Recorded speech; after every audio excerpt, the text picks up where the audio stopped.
അപ്പോൾ ഈ ഓണത്തിന് നമുക്ക് നല്ല വെളുത്തുള്ളി അച്ചാർ എങ്ങനെ ഉണ്ടാക്കേണ്ടി നോക്കിയാലോ. അതിനായിട്ട് നമ്മൾ 250 ഗ്രാം വെളുത്തുള്ളി എടുത്തിട്ടുണ്ടായിരുന്നു. തൊലിയൊക്കെ കളയുമ്പോൾ 200 ഗ്രാം. നമ്മൾ വലിയ വെളുത്തുള്ളിയായിരുന്നു, അതൊക്കെ വലിയ വെളുത്തുള്ളിയൊക്കെ ചെറുതായിട്ട് നമ്മൾ മുറിച്ച് തലേ ദിവസം തന്നെ ഉപ്പിട്ട് വെച്ചിട്ടുണ്ടായിരുന്നു. പെട്ടെന്ന് തന്നെ കഴിക്കാൻ വേണ്ടിയിട്ടാണ് ഉപ്പിട്ട് വെച്ചത്. അപ്പോൾ നമുക്ക് പെട്ടെന്ന് കഴിക്കാമല്ലോ, വേഗം സെറ്റ് ആവുമല്ലോ. അപ്പോൾ നമുക്ക് അച്ചാർ എങ്ങനെ ഉണ്ടാക്കേണ്ടി നോക്കാം. ആദ്യം എള്ളെണ്ണ ഒഴിച്ച് കടുക് പൊട്ടിച്ച് നമുക്ക് അതിലേക്ക് ഇഞ്ചി ഇട്ടിട്ട് നന്നായിട്ട് വഴറ്റിയെടുക്കണം. എള്ളെണ്ണ അല്ലെങ്കിൽ വെളിച്ചെണ്ണയിൽ അച്ചാർ ഉണ്ടാക്കാം. എള്ളെണ്ണയായിരിക്കും കുറച്ചും കൂടി ടേസ്റ്റ്. എന്നിട്ട് അതിലേക്ക് പച്ചമുളകും കൂടി ഇട്ടിട്ടുണ്ട്. ഇഞ്ചി അത്യാവശ്യം വലിയ പീസ് എടുത്തിട്ടുണ്ട്. പിന്നെ പച്ചമുളക് നമ്മൾ 10-12 പച്ചമുളക് എടുത്തിട്ടുണ്ട്. കാരണം സാധാ മുളക് കൂടി ഇടുന്നേ ഇല്ല, കാശ്മീരി മുളക് കൂടിയാണ്. 10-12 പീസ് എടുത്തിട്ടുണ്ട്. എന്നിട്ട് അതും കൂടി ഇട്ടിട്ട് കറിവേപ്പിലയും കൂടി ഇട്ടിട്ട് നന്നായിട്ട് വഴറ്റിയെടുക്കണം. നന്നായിട്ട് നമ്മൾ പച്ചമുളകും കറിവേപ്പിലും ഇഞ്ചിയൊക്കെ വഴറ്റിയെടുക്കണം. എന്നാലും ഒരുപാട് കാലം നമ്മൾ അച്ചാർ നിൽക്കുകയുള്ളൂ. എല്ലാം ഒന്ന് വഴണ്ട് വന്നാൽ നമുക്ക് വെളുത്തുള്ളി ഇട്ട് കൊടുക്കണം.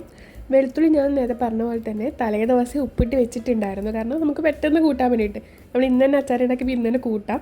അതാണ് ഉപ്പിട്ട് വെച്ചത്. അങ്ങനെ നിർബന്ധമൊന്നുമില്ല. സാധാരണ എല്ലാവരും വെളുത്തുള്ളി അപ്പം തന്നെ വൃത്തിയാക്കിയിട്ടാണ് അച്ചാർ ഉണ്ടാക്കാറ്. ഇങ്ങനെ ഉണ്ടാക്കി നമുക്ക് പെട്ടെന്ന് കൂട്ടാം, അതാണ് ഉദ്ദേശം. വെളുത്തുള്ളി അധികം കുക്കാവേണ്ട, ജസ്റ്റ് ഹാഫ് കുക്കായാൽ മാത്രം മതിയാവും.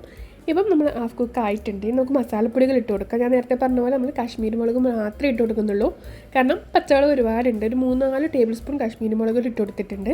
പിന്നെ 1/2 ടീസ്പൂൺ മഞ്ഞൾപ്പൊടി ഇട്ട് കൊടുത്തു. പിന്നെ 1/4 ടീസ്പൂൺ നമ്മൾ ഉലുവ പൊടിച്ചതും കൂടി ഇട്ടിട്ടുണ്ട്. ഉലുവ റോ ആയിട്ടാണ് ഉള്ളതായി നമ്മളൊന്ന് വറുത്ത് പൊടിക്കണം. 1/4 ടീസ്പൂൺ ഉലുവാപ്പൊടിയും കൂടി ഇട്ടിട്ട് പിന്നെ 1/2 ടീസ്പൂൺ കായം കൂടി ഇട്ടിട്ട് പിന്നെ ആവശ്യത്തിന് ഉപ്പും കൂടി ഇട്ടിട്ട് നന്നായിട്ട് വഴറ്റിയെടുക്കണം. നമ്മളിവിടെ അച്ചാർ പൊടി ഇട്ടിട്ടേ ഇല്ല, നമ്മൾ ഈ ഒരു മസാലക്കൂട്ടാണ് ഇട്ടേക്കുന്നത്. അപ്പം ഇതന്നെ മതി, അച്ചാർ പൊടിൻ്റെ ആവശ്യമൊന്നുമില്ല. ഇതന്നെ അടിപൊളിയാണ്.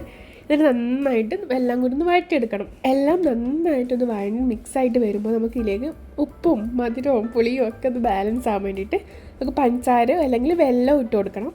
നമ്മളിവിടെ പഞ്ചസാരയാണ് ഇട്ട് ഒരു 1/2 ടീസ്പൂൺ മുതൽ 1 ടീസ്പൂൺ വരെ പഞ്ചസാര ഇട്ട് കൊടുക്കാം. വെള്ളമാണെങ്കിൽ ഒരു ചെറിയൊരു കഷ്ണം വെള്ളം കൂടി ഇട്ട് കൊടുക്കാം. എന്നിട്ട് അതും കൂടിയിട്ട് നന്നായിട്ടൊന്ന് മിക്സ് ആക്കണം. ഇനി അതിലേക്ക് വിനാഗിരി ഒഴിച്ച് കൊടുക്കണം. വിനാഗിരി സാധാരണ നമ്മൾ ചാറിനനുസരിച്ചാണ് ഒഴിച്ച് കൊടുക്കുന്നത്. കാരണം നമുക്ക് ചാറോടെ അച്ചാർ വേണമെങ്കിൽ, അല്ലെങ്കിൽ ഒന്ന് ഡ്രൈ ആയി പോവും.